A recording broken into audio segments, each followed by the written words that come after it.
ऐसे और वीडियोस के लिए मेरे चैनल को सब्सक्राइब करें। 3, 2, 1। I am pleased to inaugurate this Conference of Education Ministers and Education Secretaries. Very important issues concerning education will be discussed and deliberated upon here by both the central and the state governments in the spirit of partnership and democratic federalism. Human resource development is the most critical area in nation building. After all, national development depends on having educated citizens, rural development, health and nutrition, social justice, sustained economic growth. I could go on adding to this list of national tasks where education is the common denominator. At the turn of the century, Swami Vivekananda had diagnosed the ills that plague our society and had said a nation is advanced in proportion as education and intelligence spread among the masses. If we are to rise again, we shall have to do it by spreading education among the masses. Educate and raise the standard of the masses, and thus alone the national revival is possible.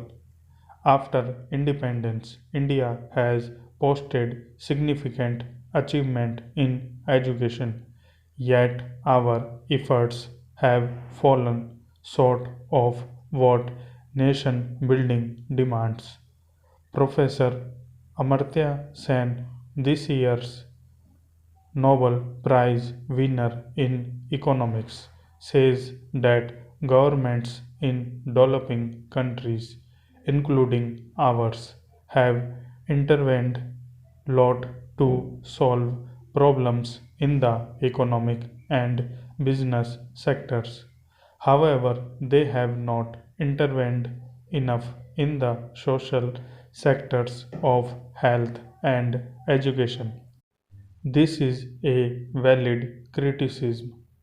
To remedy this imbalance is our collective task. The center and the states must reaffirm their commitment to the social sector, especially education. You will agree with me that what needs most attention is primary education. It is the base of everything. Primary education is the most neglected area in the entire education system. We must restore primary to primary education in our education policy and planning.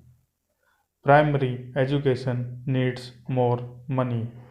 Yes, more money to build and maintain proper school building.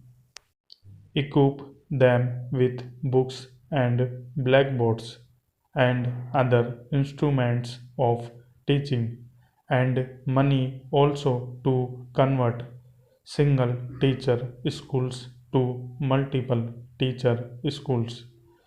Money is always scarce. A large part of the education budget goes to pay teachers' salaries.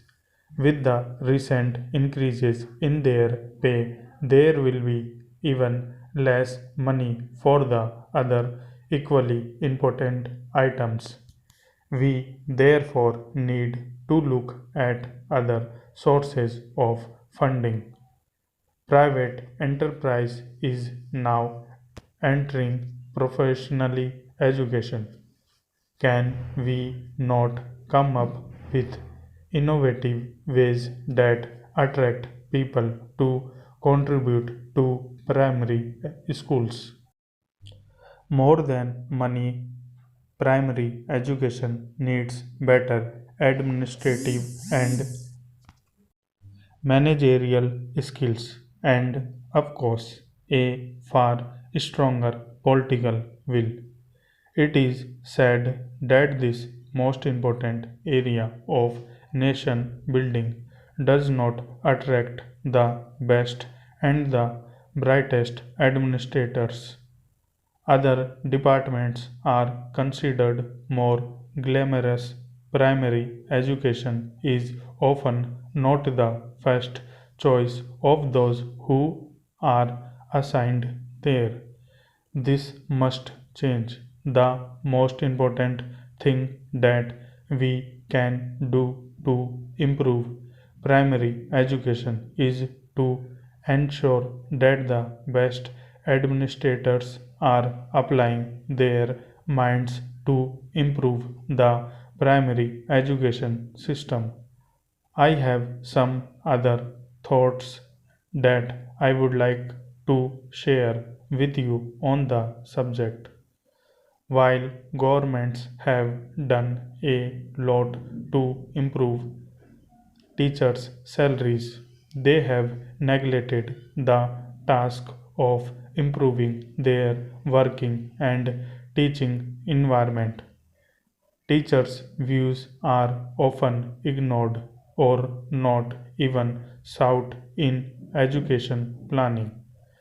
The bureaucrats in the education department have an upper hand and often boss over teachers and principals. This is wrong. All those associated with education should understand that a good teacher does not look for a good salary alone.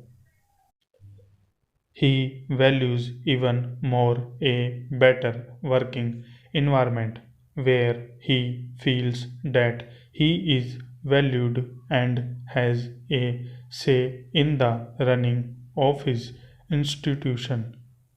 The quality of municipal and other government schools is inferior to that of private schools. One reason, of course, is that richer parents pay for and then demand better service from private schools. In government run schools where the parents are too poor and themselves uneducated, they cannot demand better service. This places a bigger responsibility on us to run our schools better in the absence of parental demand. Can we face up to that responsibility? How do we make parents and communities more responsive about the school in their midst? This is one of the great challenges before the education sector. If we want the villagers to consider the school to be theirs, then they must have a sense of responsibility and ownership. Here I have a suggestion. Education is a state subject. The 73 and 74th Amendments have decentralized powers to the panchayats and municipalities. In this spirit of decentralization, I propose that we transfer administrative control over village schools to panchayats, mandal panchayats, and the Jila Parishad. Thus, teachers' qualifications and salaries and the syllabus can still be set by the state government, but let the Panchayat bodies manage the primary schools. Funds for this can be transferred to the panchayats from the state government.